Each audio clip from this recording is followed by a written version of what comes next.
नमस्कार जय हिंद प्यारे साथियों, कैसे हैं आप सभी लोग। मैं उम्मीद करता हूं आप सभी लोग बहुत अच्छे होंगे। बहुत बहुत स्वागत है आप सभी लोगों का आपके अपने बिहार उत्कर्ष परिवार में। बहुत सारे विद्यार्थी ऐसे थे जिनका सोशल साइंस को लेकर, सब्जेक्ट कॉम्बिनेशन को लेकर भी डाउट था, और इसके साथ उनका ये भी डाउट था कि भाई क्या क्या चीज़ें उन्हें कवर करनी चाहिए सब्जेक्ट में, या फिर सिलेबस से संबंधित क्या क्या उनकी जो भी उनकी समस्याएँ थी उन्हें इस एक वीडियो में कवर कर लेंगे। आज बहुत सिंपल और साधारण तरीके से और पॉइंट टू पॉइंट चीज़ें आपको समझाऊंगा। देखिए, सबसे पहले अगर हम बात करें बीपीएससी टीआरई 4.0 के लिए बिगुल बच चुका है। कुल मिला के 45-46 हज़ार वैकेंसीज आपको देखने के लिए मिलती हैं। ठीक है, उन 46 हज़ार वैकेंसीज में से छठी से आठवीं तक की जब हम बात करते हैं तो तकरीबन 8 से 9 हज़ार के आसपास वैकेंसीज आपको नजर आएंगी, और उसमें से भी आपको पता है सब्जेक्ट वाइज अलग अलग ब्रेकडाउन है। तो मुझे ऐसा लगता है फिलहाल कि सोशल साइंस के लिए 2 से 2.5 हज़ार सीट जो है वहाँ पर होने वाली है। अब आता है सवाल कि भाई कौन कौन सा वो विद्यार्थी है जो आवेदन कर सकता है। सबसे पहले क्वालिफिकेशन के संबंध में जान लेते हैं। सबसे पहले जो योग्यता रहने वाली है ना, उस पॉइंट को कवर कर लेते हैं। मैं पॉइंट्स जो हैं वो लिख कर लाया हूँ जो भी महत्वपूर्ण है, जिससे आपका समय यहाँ पर भी बचे। देखो, सबसे पहले अगर मैं बात करूँ सर, सबसे पहले अगर यहाँ पर मैं बात करूँ कि क्या योग्यता, क्या क्वालिफिकेशन रहने वाली है 6 to 8 के संबंध में बीपीएससी टीआरई 4.0 को लेकर, तो देखिए ग्रेजुएशन कंपल्शन है सर, ये ध्यान रखिए। ये वाला पॉइंट मैं सबसे पहले ही हाईलाइट कर देता हूँ कि आपने डिग्री ज़रूर कंप्लीट कर लेनी हुई चाहिए, ये ज़रूरी है। डिग्री शुड बी कंप्लीटेड, ये कंपल्शन है, ये ज़रूरी है। उसके बाद अगर हम बात करें तो क्या ब्रेकडाउन है क्वालिफिकेशन का, उसे देखिए। देखिए, यहाँ पर ग्रेजुएशन आपकी होनी चाहिए, साथ के साथ बीएड आपको होना चाहिए, मतलब बीएड भी आपका कंप्लीट होना चाहिए। ये यहाँ पर आपको देखने के लिए मिलेगा। ठीक है, उसके बाद या तो आपने सीटेट पेपर 1 सीटेट पेपर 2 या तो आपने क्वालिफाई कर रखा हो, और अगर ये नहीं कर रखा तो आपने बीटेट पेपर 2 क्वालिफाई कर रखा हो। ये आपकी एलिजिबिलिटी क्राइटेरिया है, ये आपकी क्वालिफिकेशन रहने वाली है। इसके बाद अगर आपने ये नहीं कर रखा तो अथवा उसके स्थान पर आप ग्रेजुएशन तो कंप्लीट मैंने कहा ज़रूरी है, उसके साथ आपने डिप्लोमा कर रखा और वही या तो सीटेट पेपर 2 क्वालिफाई कर रखा हो या बीटेट पेपर 2 जो है वो आपने क्वालिफाई कर रखा हो। बीटेट आपको याद है 2017 के आसपास हुआ था, उसके बाद से हुआ नहीं है, और अब तो जो डिपार्टमेंट विभाग है, शिक्षा विभाग, उसने इसे डिसकंटिन्यू कर दिया है। बट फिर भी मैंने कहा कि अभी ये आपकी शैक्षणिक योग्यता एलिजिबिलिटी क्राइटेरिया के संबंध में ये पॉइंट्स आपके रहने वाले हैं।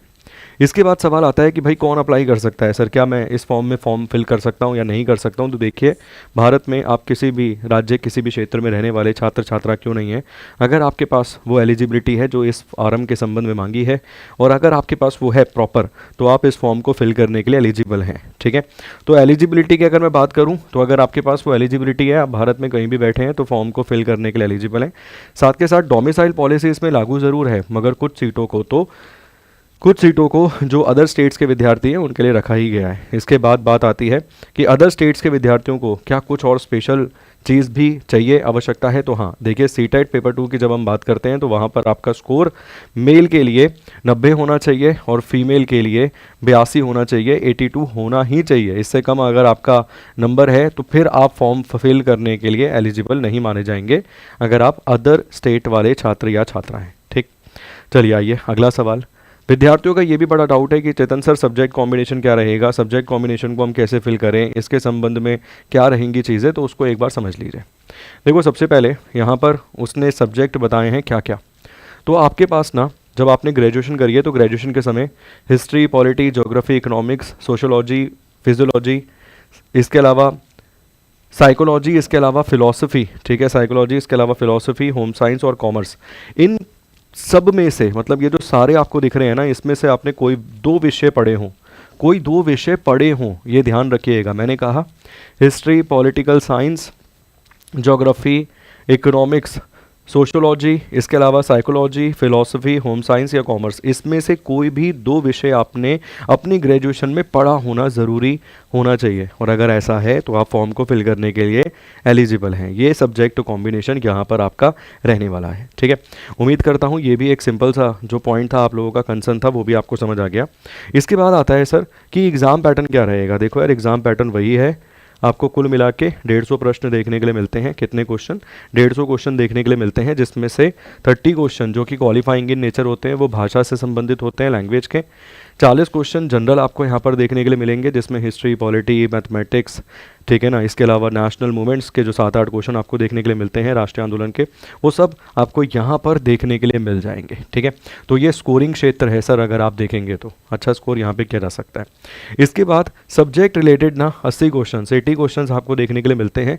आपने देखो, चाहे आपने यहाँ पर कॉमर्स और होम साइंस, आपके पास 2 विषय आपने यहाँ पर पढ़े थे, कॉमर्स और होम साइंस, या फिर मान लीजिए आपने होम साइंस और फिलॉसफी पढ़ी थी, आपके 2 ये विषय थे जो आपने पढ़े थे, मगर जब एग्ज़ाम कंडक्ट होगा तो उसमें ये 4 विषय दिए जाएंगे। इन 4 में से 2 कोई विषय जो हैं उसके आपको 40-40 क्वेश्चंस करने होंगे, 40-40 क्वेश्चंस करने होंगे, ठीक है। ये हो गया एग्ज़ाम पैटर्न। नेगेटिव मार्किंग इसमें नहीं रहती है। क्या नहीं रहती है सर? नेगेटिव मार्किंग जो है वो इसमें नहीं रहती है, ठीक है। तो मैं फिर सिलेबस के संबंध में ये कहूँगा कि आपने इसमें से कोई भी विषय क्यों ना पढ़ा हो, मगर आपको जब सिलेबस अकॉर्डिंगली तैयार करना है तो इनसे संबंधित यहाँ पर तैयार करना है, ये ध्यान रखना है। और इसमें से भी 2 अपने हिसाब से चुन लीजिए जो आपके बेस्ट हैं, उन्हें आपको तैयार करना है, ठीक है। इसके संबंध में क्लासेस हम चला रहे हैं सर अपने बिहार उत्कर्ष इसी चैनल पर, तो कहीं किसी प्रकार का कोई डाउट रहता है इसके रिलेशन में तो उसके ऊपर भी मैं अलग से वीडियो बना दूंगा। आप बस एक बार कमेंट करके पूछ लेना कि चेतन सर मेरा ये वाला डाउट रह गया है, मुझे इसके संबंध में भी एक क्लैरिटी चाहिए, ठीक है।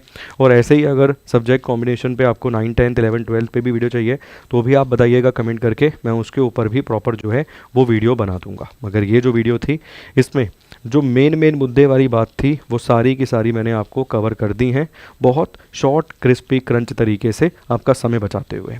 बहुत बहुत शुक्रिया। चैनल पर पहली बार आए हैं, सब्सक्राइब ज़रूर कीजिएगा। Thank you so much. God bless you.